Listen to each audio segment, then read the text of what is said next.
शांत गहराई की अंतहीन लहरों के नीचे नावो नाम की एक अनोखी मछली रहती थी।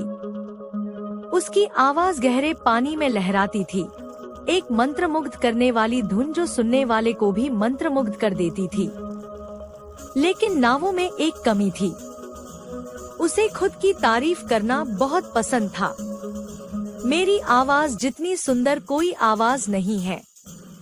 इस समुद्र में कोई भी प्राणी मुझसे बड़ा नहीं है। समुद्र ने सुना। एक दिन रसातल से एक गहरी प्राचीन आवाज उठी। यह एक ऐसी आवाज थी जो सदियों से नहीं बोली थी। बैंगनी रंग का चमकता हुआ झरना और झरने से निकलते हुए संगीतमय चिन्ह।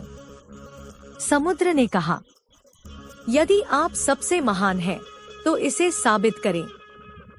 नावो, जो हमेशा ध्यान आकर्षित करने में विफल नहीं होती, पहले से कहीं ज्यादा जोर से गा रही थी। उसकी धुन समुद्र तल पर गूंज रही थी।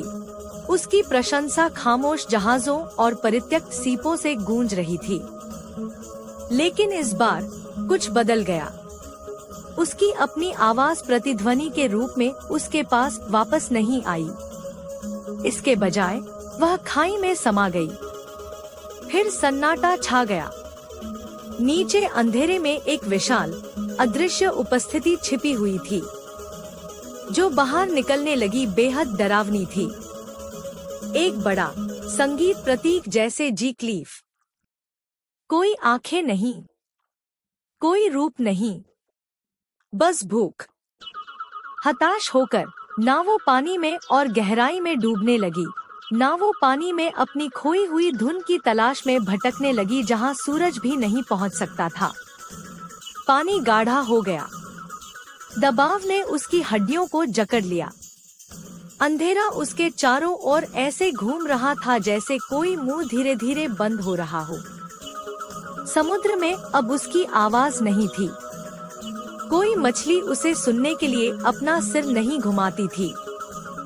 उसके गीत ऐसे गायब हो गए जैसे वे कभी थे ही नहीं। ऐसा लग रहा था जैसे पानी ने ही उसे गाने से मना कर दिया हो। नावो ने अपना मुंह खोला, लेकिन कोई आवाज नहीं आई, केवल सन्नाटा। और फिर वह चली गई।